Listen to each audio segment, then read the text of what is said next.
Hi, my name is Kaylee, and I chose to do my research on the Mormon culture.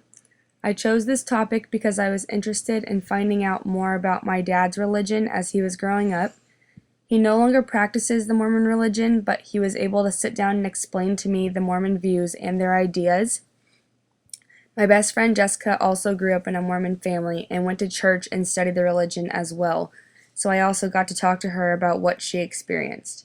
Not many people are willing to go out of their way to learn more about other religions. However, I think that because my dad and my friend both grew up in a Mormon family, it motivated me to go out of my way to find out more about how they were raised.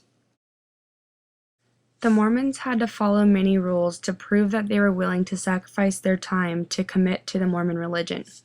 The rules included little things such as dress code, missions, and their diet. The rules involving dress code were pretty simple. It was just mostly that they had to dress conservative, especially for girls. They were expected to stay away from wearing low-top shirts and anything above the knee.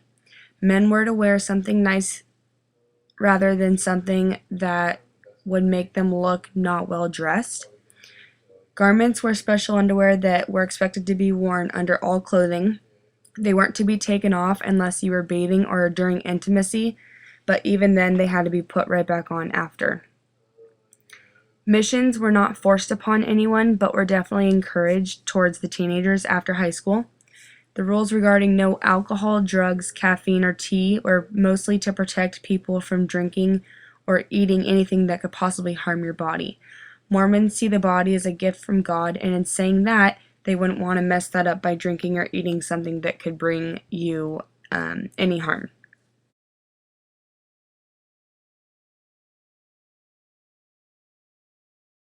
To go over the diet a little more, Mormons were expected to stay away from alcohol, tea, or caffeine, and were also expected to fast at least once a month.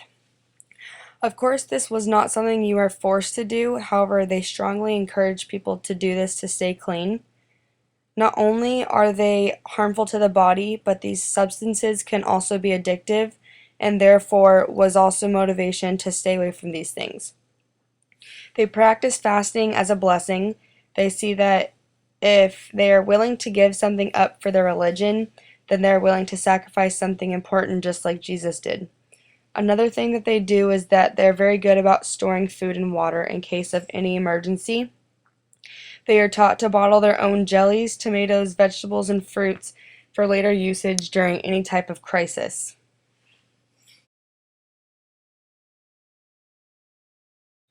A huge part of what the Mormons believed in was that family is everything.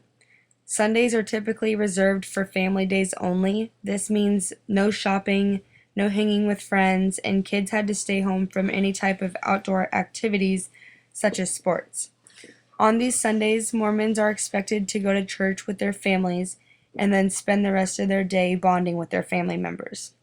The church meetings were called sacrament meetings and were encouraged.